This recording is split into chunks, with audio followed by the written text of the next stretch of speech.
Let's talk about decision making. Decision making in Florida in divorce cases can be one of three different types. One is shared or joint decision making.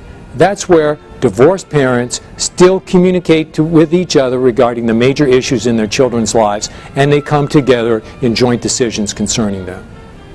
On the other end of the spectrum, we have what's called sole decision making. Sole decision making is where the parents agree or the court designates one parent to make the decision making. That decision making parent doesn't have to confer about any issues concerning the children with the other parent. So this is a dire response by the court to a highly dysfunctional situation.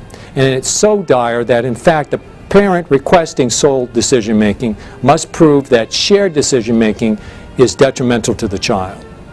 So those are two. The third type of decision making that we have is called ultimate decision making. Ultimate decision making is a combination of the two opposite poles I've just described to you. In ultimate decision making, the parents do confer with one another and they attempt to reach a joint decision. However, if they're unable to reach the joint decision, then the parent has been agreed upon by the parties to be the ultimate decision maker, or whom the court has chosen to be the ultimate decision maker will have the final say in what happens. Now, those are the three ways we make decisions in Florida.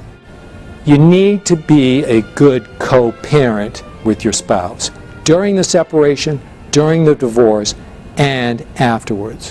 What does that mean? That means you cooperate in the decisions between the children. You look for what's best for the children rather than what's best for you. You keep each other updated on what's going on in the children's lives. Who are their friends? Who are their teachers? Who are their health care providers? And what's been going on in their lives? You stand together firmly as a unit on the major issues in the child's life. Have they received a disciplinary referral at school? Have they had a falling out with a good friend? Have they misbehaved in some fashion? You need to be involved in that fashion.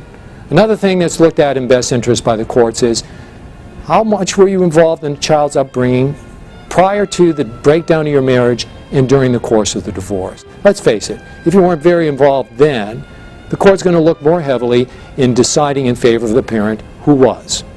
Be a parent that nurtures and encourages the relationship between your child and the other parent. These are all some of the important factors that the courts look at.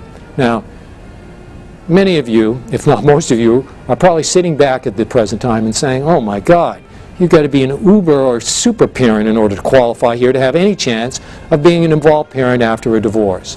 That's not necessarily true, but it is something to remember, and always remember that your children are important in your life, and the divorce is probably one major event that you're going to occur in the court system during your life. You're probably only going to go through a divorce once in your life. So it behooves you and it benefits you to consult with and retain the services of an experienced, board-certified family and marital lawyer.